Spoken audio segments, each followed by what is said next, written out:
इतना बड़ा ससुराल। जितेश एक सॉफ्टवेयर कंपनी में काम करता था। उसके पास अच्छी डिग्री के साथ साथ अच्छी नौकरी होने के बावजूद भी वो अभी तक सिंगल ही था। जितेश के माता पिता शहर से कुछ ही दूरी पर एक छोटे से गांव में रहा करते थे। ऐसा नहीं था कि मम्मी पापा उसके लिए लड़कियां नहीं ढूंढ रहे थे, लेकिन अच्छी पढ़ाई करने के बाद भी अब जैसी लड़की जितेश को चाहिए थी वैसी लड़की गांव में मिल नहीं पा रही थी। अरे भाई, इतनी अच्छी पर्सनालिटी है तेरी, सैलरी भी ठीक ठाक है, फिर आज तक सिंगल रहने का कारण क्या है? भाई मम्मी पापा ट्राई कर रहे हैं कि कोई अच्छी लड़की मिल जाए तो मेरी शादी करा दो। देख भाई, शादी करने के लिए तू आज तक मम्मी पापा के ऊपर निर्भर है, इसीलिए 30 साल की उम्र में भी सिंगल है। अरे भाई, इतने डेटिंग ऐप है, तो खुद कोई कंफर्टेबल सा मैच देखकर बात आगे बढ़ा लेना। अरे नहीं यार, पता नहीं कैसे कैसे लोग आते होंगे इस तरह के ऐप पर, मुझे यकीन नहीं इन सब पर। मम्मी पापा ही ठीक है शादी और रिश्ते के लिए। तो देख, कौन सी सदी से उठकर आया है भाई तू? मैंने टिंडर से ही डेट किया था तेरी भाभी को। हो तुझे ऐसी वैसी लगती है क्या? भाई, अपने पसंद की लड़की जिससे आपके विचार मिलते हो उसे ढूंढकर शादी करना कोई गलत काम नहीं है, और ये बहुत अच्छा और आसान तरीका है। आप किसी लड़की से मिलो, खुलकर उसे सारी बात बताओ, आप रिश्ते से क्या चाहते हो, क्या पसंद है और क्या नापसंद है। अगर आपको लगे कि हाँ भाई मैं इस लड़की के साथ अपनी ज़िंदगी गुजर कर सकता हूँ तो ठीक है, नहीं तो किसी और से बात करो। जबकि मम्मी पापा जो रिश्ता लाएंगे तो खुलकर अपने मन की बात उससे नहीं कर पाएगा, और सारी ज़िंदगी तुझे बस एडजस्टमेंट ही करने पड़ेंगे। देख, ज़्यादा सोच मत, मैं तेरा रजिस्ट्रेशन करा देता हूँ। करण जितेश का टिंडर पर अकाउंट खोल देता है। कुछ ही दिनों में शालिनी नाम की एक लड़की के साथ उसकी दोस्ती हो जाती है। चैटिंग से शुरू हुई उनकी बातें कब फ़ोन कॉल और फ़ोन कॉल से मुलाकातों में बदल गई, उन्हें खुद भी एहसास नहीं हुआ। देखो जितेश, मैं चंडीगढ़ में जॉब कर रही हूँ और शादी के बाद भी मेरा नौकरी छोड़ने का कोई विचार नहीं है। मैं सारी बातें क्लियर करना चाहती हूँ। मैं शुरू से ही एक न्यूक्लियर फैमिली में रही हूँ। हमारे घर में ना बड़ा शांत माहौल रहा, ना कोई लड़ाई झगड़ा, ना तू तू मैं भी यही चाहती हूँ कि शादी के बाद मैं भी न्यूक्लियर फैमिली में ही रहूँ। एक्चुअली जॉइंट फैमिली का प्रेशर और टेंशन मैं झेल नहीं पाऊँगी। तुम चाहो मुझे सही समझो या गलत, लेकिन मैंने तुम्हें साफ साफ बता दिया है, शादी के बाद मैं नहीं चाहती किसी भी वजह से कोई मिसअंडरस्टैंडिंग हो। एक्चुअली इस मामले में मेरी भी यही राय है जो तुम्हारी है। मुझे भी गांव छोड़े 10 साल हो गए हैं। अब वहाँ जाकर एडजस्ट करने के बारे में सोचना मेरे लिए भी डिफ़िकल्ट है। मैं तो हमेशा से एक वर्किंग वाइफ चाहता था ताकि दोनों अपने अपने काम में बिजी रहे और झगड़ने का मौका ही ना मिले। मुझे भी हाउस वाइफ ना बिल्कुल पसंद नहीं है। मुझे लगता है कि हमारी अच्छी जमेगी। सारी बातें क्लियर करने के बाद जितेश और शालिनी अपने अपने घर में बात करते हैं। बड़ों की रजामंदी के साथ जल्दी उन दोनों की शादी हो जाती है और शादी के बाद दोनों शहर में 2 BHK फ्लैट लेकर उसमें रहने लगते हैं। शादी के बाद जितेश, बहुत गर्मी पड़ रही है, AC ले लेते और घर के लिए थोड़ा फर्नीचर भी ले लेते। अब हमारी शादी हो गई है, कोई भी आता है तो ऐसा खाली खाली घर अच्छा नहीं लगता। ऐसे ही एक के बाद एक घर में सामान आने लगते हैं, कभी फ्रिज तो कभी टीवी, कभी माइक्रोवेव तो कभी गीज़र, जिससे उनका पूरा का पूरा बजट हिल जाता है। शालिनी, मैंने जितना सोचा था ना, शादी के बाद उससे कई गुना ज़्यादा खर्च हो चुका है। अब मुझे समझ में आया कि एक घर बसाने में कितनी मेहनत और रुपया खर्च होता है। मेरी तो सारी सेविंग खर्च हो गई। समझ में नहीं आ रहा कैसे सब कुछ मैनेज होगा। बिल्कुल ठीक कह रहे हो तुम जितेश। हर महीने बिजली का बिल और मकान का किराया, मेड की सैलरी निकालने के बाद हाथ में कुछ बचता ही नहीं। किसी तरह बस घर का राशन आ रहा है। इसके अलावा हम कोई भी खर्च अफोर्ड करने की कंडीशन में ही नहीं है। लेकिन ऐसे कैसे चल पाएगा जितेश? क्या करें, मकान चेंज कर दे क्या? कहीं पर कम रेंट वाला मकान ढूंढ ले। पहले ही मेरा ऑफिस हमारे घर से इतना दूर है कि ऑफिस से आने जाने में ही मेरी सैलरी का एक हिस्सा ट्रांसपोर्ट में खर्च हो जाता है। अब अगर हमें सस्ता मकान चाहिए तो और इंटीरियर में जाना होगा। मतलब मुझे ऑफिस पहुंचने में ही 2-2.5 घंटे लग जाएंगे। मैं सोच रहा हूँ अगर हमें फ्लैट का किराया ना देना पड़ता तो कितना अच्छा होता। हमारी अच्छी खासी सेविंग हो जाती, क्योंकि 30,000 तो हमें सिर्फ मकान का किराया देने में ही खर्च करने पड़ रहे हैं। लेकिन ऐसा होगा कैसे? इस मकान की कीमत समझ रहे हो कितनी है? हमारी फाइनेंशियल कंडीशन ऐसी नहीं है कि हम अभी कोई फ्लैट खरीद सके। एक आइडिया है शालिनी, अगर तुम तैयार हो तो बात बन सकती है। क्या आइडिया है? साफ साफ बताओ ना। देखो, मेरा एक घर गांव में है। अगर हम कुछ दिन के लिए गांव में जाकर रहे और गांव वाले अपने पुश्तैनी मकान में से अपना हिस्सा मांग ले तो उन रुपयों से हम शहर में आराम से अपने लिए एक फ़्लैट खरीद सकते हैं।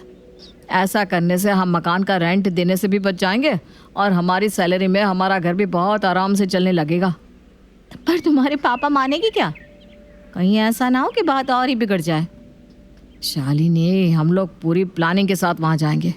पहले कुछ दिन सबके साथ खुशी खुशी रहेंगे, उसके बाद मैं पापा से बात करूँगा।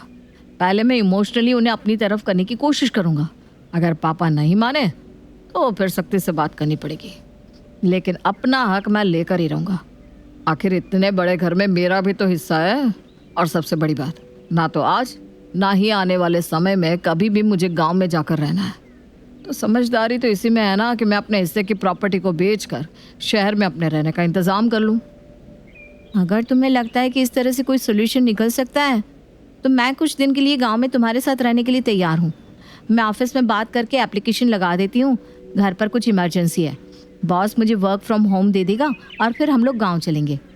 पूरी प्लानिंग बनाने के बाद जितेश और शालिनी अपने गांव पहुंच जाते हैं। शहर से अपने बेटे को गांव आया देख जितेश की माँ, पापा, बड़ा भाई, भाभी और उनके बच्चे बहुत खुश हो जाते हैं। अरे बेटा, पहले बता देता कि तुम दोनों आने वाले हो तो मैं तुम्हारे लिए कमरे की साफ सफाई करके तैयार करवा देती। आराम से कमरे की सफाई करवा दो माँ, अब मैं आया हूँ तो जल्दी से जाने वाला नहीं हूँ। अरे बेटा, ये तो बहुत अच्छी बात है। मेरे लिए इससे बड़ी खुशी की बात क्या होगी कि मेरा बेटा मेरे साथ रहेगा।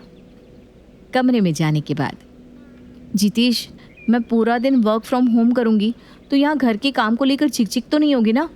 मैंने तुम्हें पहले ही बताया था मुझे इस तरह के माहौल में रहने की आदत नहीं है। अरे कुछ दिन की बात है, अगर कोई कुछ भूलेगा भी तो झेल लेना। हमें कौन सा यहाँ हमेशा के लिए रहना है। वो भी है।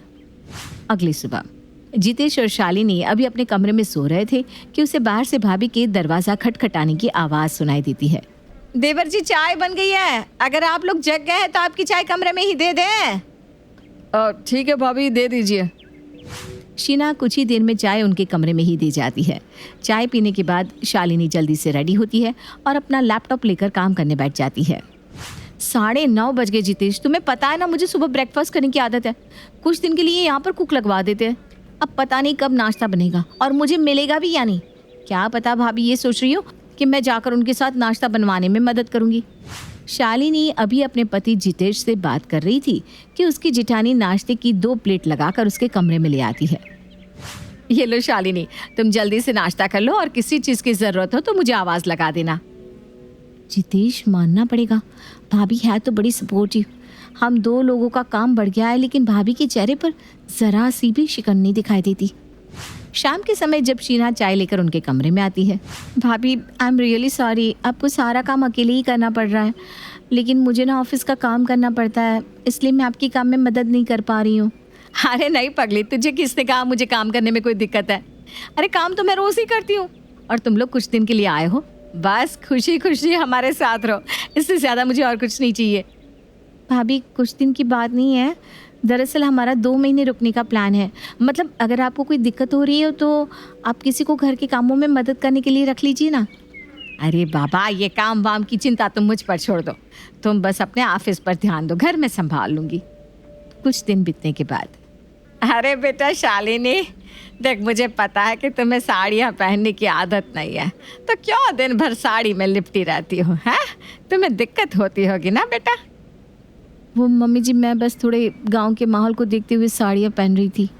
अरे बेटा, गांव वालों का क्या है, गांव वालों के हिसाब से थोड़ी ना हमारा घर चलेगा। तुम बाहर निकलते हो, नौकरी करते हो, हम सब समझते हैं, कोई दिक्कत नहीं बेटा।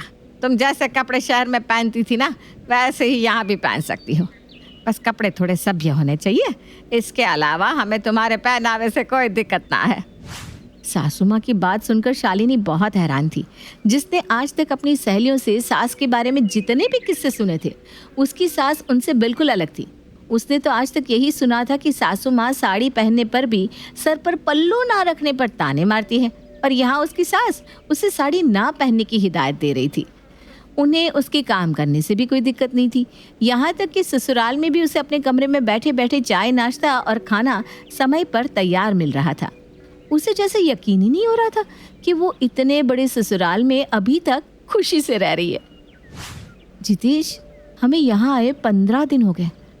मुझे लगता है अब तुम्हें पापा जी से बात कर लेनी चाहिए। तुम जितना देर करोगे ना दिक्कत उतनी ही बढ़ती जाएगी। और वैसे भी मेरे वर्क फ्रॉम होम की टाइम लिमिट खत्म होने की उल्टी गिनती शुरू हो गई है। देखो मैं पहले से बहुत परेशान हूँ, प्लीज़ ये बार बार एक ही बात कहकर मेरे ऊपर प्रेशर बनाना बंद कर दो। मुझे अच्छी तरह याद है कि हम यहाँ क्या करने के लिए आए थे, मैं भूला नहीं हूँ। लेकिन घर का माहौल तो देखो, सब लोग हमारे आने से कितने खुश हैं। मम्मी पापा तो इतने खुश है कि जैसे उन्हें पता ही नहीं कि क्या मिल गया।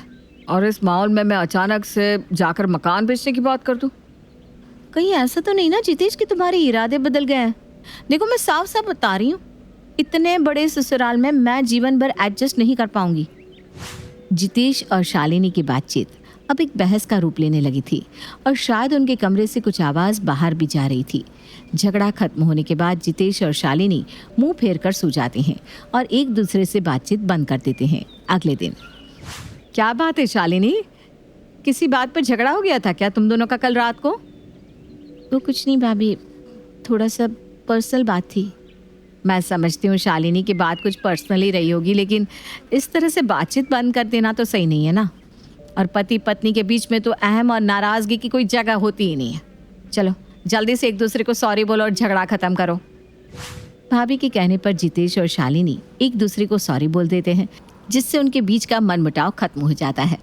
ऐसा पहली बार हुआ है कि हमारा झगड़ा होने के बाद जितेश ने अगले ही दिन मुझसे बात कर ली हो, वरना जितेश तो हफ्तों हफ्तों तक बोलचाल बंद कर देता है और बहुत ही मुश्किल से ही सामान्य हो पाता है। अगले दिन, पापा मुझे आपसे कुछ ज़रूरी बात करनी थी। हम लोग जब से गांव आए ना, काम का काफ़ी नुकसान हो रहा है। शालिनी को तो वर्क फ्रॉम होम मिल जाता है, लेकिन मुझे तो छुट्टी करके ही यहाँ आना पड़ा है। पापा शहर में किराए के मकान में रहना हमारे लिए बहुत मुश्किल हो रहा है। 30,000 रुपया महीना किराया देने में हमारी कमर टूट जाती है। आप लोग तो यहाँ पर सुकून से रह रहे हैं, लेकिन मेरी ज़िंदगी में कोई सुकून नहीं है। आप तो जानती हैं गांव से मेरा अब कोई मतलब भी नहीं रहा, तो आप मेरे हिस्से की प्रॉपर्टी बेचकर मुझे पैसा दे दीजिए। क्या मकान बेच दूँ? पापा इस घर में मेरा भी तो बराबर का अधिकार है ना। भैया तो अपने बच्चों के साथ आराम से अपने पूरे अधिकार से घर में रह रहा है, लेकिन मैं तो कभी यहाँ आकर रहता नहीं। मैंने कोई गलत बात तो नहीं की, मैं बस यही चाहता हूँ कि ऊपर वाला फ्लोर बेचकर आप पैसा मुझे दे दें। बेटा ये हमारा पुश्तैनी मकान है, पीढ़ियों से हम इसी घर में रहते रहे, ऐसे कैसे इसे बेच कर टुकड़े कर दूँ? ठीक है पापा, फिर आप लिख कर दे दीजिए कि आप मुझे बेदखल कर रहे हैं और अब आपका मुझसे कोई वास्ता नहीं रहा, तो मैं भी अपना हिस्सा छोड़कर चला जाऊंगा। पिछले 10 सालों से ऊपर के फ्लोर पर गुलाब चंद जी रहते हैं, अचानक से उन्हें बेघर करना पड़ेगा। बेटा तू एक बार और सोच ले। अरे पापा, किराएदार से इतनी मोह ममता कौन करता है? आप किराया लेकर उन्हें अपने मकान में रख लीजिए ना। आप निकाल देंगे तो वो कहीं और किराए पर मकान ले लेंगे, इतना क्यों सोचना? ठीक है बेटा, मैं डीलर से बात करता हूँ, अगर कोई ग्राहक मिले तो उसे ऊपर का फ्लोर बेच देंगे। पापा के मकान बेचने के लिए तैयार होते ही जितेश खुशी से फूला नहीं समा रहा था। शालिनी, मैंने पापा से बात कर ली है, उन्होंने कहा है जैसे ही कोई खरीदार मिलता है वो मकान बेच देंगे। पैसा हमारे हाथ में आते ही हम भी यहाँ से निकल जाएंगे। ठीक है जितेश। अच्छा भाभी पूछ रही थी शाम को खाने में क्या खाओगे, उन्हें बता देना। अरे वो अपनी मर्जी से बना लेंगी जो उन्हें बनाना होगा। मैं क्या बोल रहा हूँ, तुम क्या जवाब दे रही हो? अरे वो इतना कंसर्न शो कर रही है तो तुम अपनी पसंद नहीं बता सकते? देख रहा हूँ जब से तुम यहाँ आई हो बड़ा चेहरा खिला खिला रहता है तुम्हारा। देखो जितेश, 8 घंटे काम करने के बाद जब मैं घर आती थी ना, तो तुम हमेशा मुझे लैपटॉप में नज़र गड़ाए कुछ काम करते हुए नज़र आते थे। मैं चाहे कितना भी तुमसे कहूँ कि मेरे साथ समय बिताओ, मुझसे बातें करो, लेकिन तुम्हारे पास मेरे लिए कभी समय ही नहीं होता था। मैं जब से यहाँ आई हूँ, भाभी के रूप में मुझे एक सहेली मिल गई है। शाम को ऑफिस ख़त्म होने के बाद मैं भाभी के साथ बैठकर ढेर सारे गप्पे लगाती हूँ, जिससे मेरी ऑफिस की सारी थकान और स्ट्रेस दूर हो जाता है। अगर तुम्हारे और मेरे बीच में किसी बात को लेकर गर्मा गर्मी या बहस हो भी जाती है ना जितेश, तो माँ जी और भाभी के साथ समय बिताने पर मेरा मन हल्का हो जाता है और मैं हमारे बीच की कड़वाहट को भूल जाती हूँ। इसीलिए आजकल मेरा मूड अच्छा रहता है। शालिनी का जवाब सुनकर जितेश थोड़ा हैरान था। 2-3 दिन के बाद पापा जितेश के पास आते हैं।